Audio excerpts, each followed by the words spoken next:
పూజా మందిరంలో ఫోటోలు ఉన్నాయనుకోండి, 1, 2 కాదండి, మొత్తం స్టోర్ రూమ్ లాగా ఒక 100 ఫోటోలు అక్కడ పెడతారు. అందరికి అదో అలవాటు, ఒక 100 ఫోటోలు, దొరికిన ప్రతి ఫోటో అక్కడే. మనకి సెంటిమెంట్ ఏంటంటే ఫోటో వేరే బెడ్రూమ్లో ఉండకూడదు, బాత్రూంలో ఉండకూడదు, అంటే దేవుణ్ణి ఎక్కడ ఉండాలో ఎక్కడ ఉండకూడదో మనం నిర్ణయం చేసేస్తాం.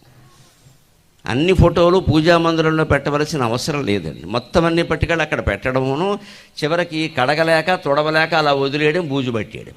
ఇప్పుడు పూజా మందిరం అయిందా, బూజు మందిరం అయిందా?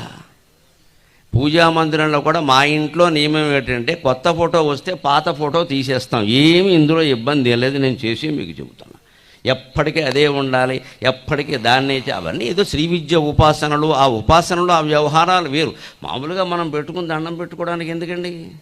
ఇలా మొత్తం అన్నీ పేర్చుకుంటూ పోతే దేనికి మనం సేవ చేయలేం. పైగా బుర్రకెలా బూజు పడుతుంది అంటే 36 విగ్రహాలు ఉన్నాయి, 36 పువ్వులు పెట్టాలి, 36 దండలు పెట్టాలి, 36 నైవేద్యాలు కూడా పెట్టాలి.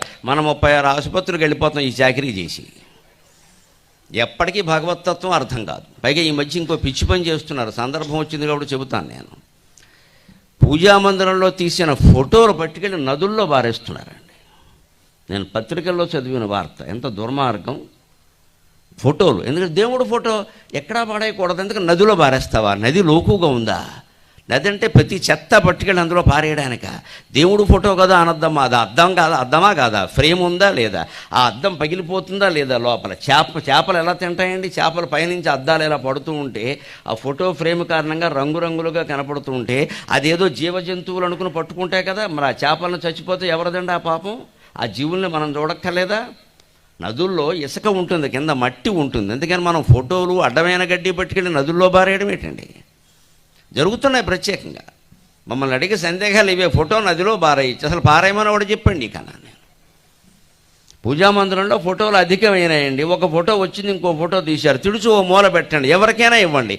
దానమే అది కూడా లేని వాళ్ళు ఉన్నారు కదా, ఇవ్వండి హాయిగా. మా ఇంట్లో ఇన్నాళ్ళు పూజ చేసాం, మీ ఇంట్లో పెట్టుకోమని చెప్పండి, పెట్టుకుంటారు. వారు తిరస్కరిస్తే ఇంకోరికి ఇవ్వండి. ఎవ్వరూ వద్దని చెప్పారనుకోండి, కట్టకట్టి మీ ఇంట్లోనే ఓ పక్కన పెట్టండి. నష్టమా? తర్వాత తరాల వాళ్ళు చూసుకుంటారు. లేదు, పాత ఫోటోలు తీసుకున్న వాడికి ఇచ్చేసేయండి, ఫ్రేమ్ తీసేసి వాడుకుంటాడు. కొంపలేం అంటుకుపోవండి. అవేం కాశీలో శివలింగాలు కావు, అంత బిల్డప్ ఇవ్వక్కర్లేదు వాటికి.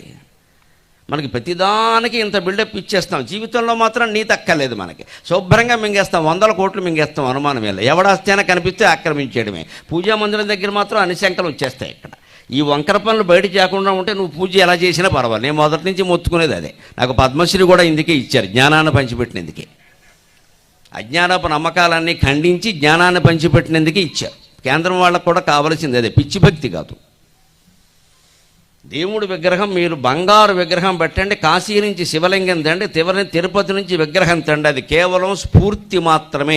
దయచేసి గ్రహింతురుగాక. ఎవరు నమ్మినా నమ్మకపోయినా ఇది పరమ సత్యం.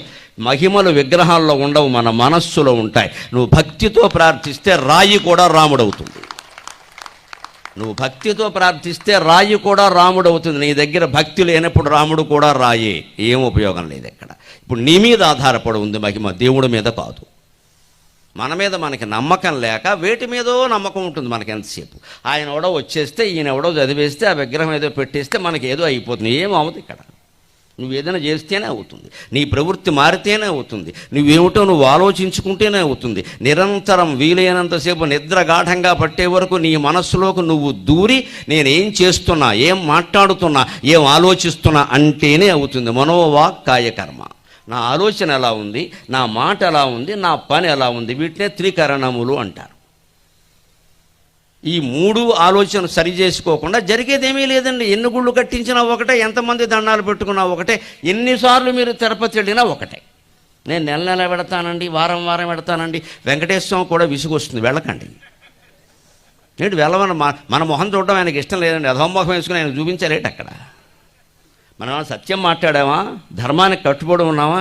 కనీసం కట్టుకున్న ఇల్లాలకి కట్టుబడి ఉన్నాం. వేరే ఎటు చూడలేదని ఎవడన్నా చెప్పగలవా అండి? బిడ్డల మీద ప్రమాణం చేసి 99% తేలిపోతారు. ఇక్కడ అనుమానం లేదు ఇక్కడ. కానీ మనం మాత్రం తిరుపతి వెళ్ళి గోవిందా, ఆయనకు కూడా మంటెత్తపడుతుంటుంది. అధోమోహం వేసుకొచ్చావు ఇక్కడ. కానీ నీతి లేదు, జాతి లేదు, అధవ ఇక్కడికి వచ్చావు. ఇక్కడికి భగవంతుడు ధర్మానికి సత్యానికి కట్టుబడతాడు తప్ప నువ్వు ఇచ్చే కానుకలకు ఎప్పుడు కట్టుబడడు మిత్రమా. గ్రహింతువుగాక. కోట్ల రూపాయలు ఇచ్చిన ఆయనకు అనవసరం. పైగా ప్రసిద్ధమైన దేవాలయాల్లో మీరు ముడుపులు విపరీతంగా వేయడం వల్ల అక్కడ అవినీతి పెరుగుతోంది. గమనించండి, సమస్యలు ఎందుకు పెరుగుతున్నాయి? మన వల్లనే పెరుగుతున్నాయి. ఈ పక్కనే జంగారెడ్డిగూడెంలో ఉంటుంది, బొట్టాయిగూడెంలో ఉంటుంది, వేరే గూడెంలో ఉంటుంది. వెంకటేశ్వరం సరిపోదాను, తిరుపతి ఎందుకు వెళ్ళడం పరిగెట్టుకుని? రోజుకు 2 లక్షల మంది వస్తే ఎవరు చేస్తారండి ఏర్పాటు? దేవుడు దిగొచ్చిన టీటీడీ చైర్మన్ ఇప్పుడు ఉన్నవాళ్ళు కాదండి. దేవుడిని మీరు చైర్మన్ చేసినా చేసేదేం లేదమ్మా. దేవుడే చైర్మన్ అయితే వెంటనే ఏం చేస్తారంటే గోవిందా అని అక్కడి నుంచి మాయమైపోతాడు గొడవ లేకుండా. ఇక మళ్ళీ కనపడ్డాయి, ఇంక రాడుగా అవడను. ఆయనే లేనప్పుడు మనం ఎందుకు కడతాం? అంచేది ఆయనే మాయమైపోతాడు. దేవుడు చైర్మన్ అయితే వెంటనే చేసే పని ఏంటంటే గోవిందా అని వెళ్ళిపోతాడు, వైకుంఠానికి వెళ్ళిపోతాడు. అనవసరంగా వచ్చాము బాబాని. మొత్తం దేవాలయాల్లో అవినీతి జరుగుతుందంటే మనం కారణం, మన పిచ్చి నమ్మకాలు కారణం. దాని నుంచి బయటపడి జీవితంలో స్వచ్ఛంగా ఉన్నావా లేదా? సంపాదన ప్రతి రూపాయి స్వచ్ఛంగా ఉందా లేదా? లక్ష్మీదేవి ఎక్కడ పుట్టిందండి? మన పురాణాలు ఏం చెబుతున్నాయండి? లక్ష్మీం క్షీరసముద్రరాజతనయాం శ్రీరంగధామేశ్వరీం దాసీభూత సమస్తలోక విభవ బ్రహ్మేంద్ర గంగాధరాం త్వాం త్రైలోక్య కుటుంబినీం.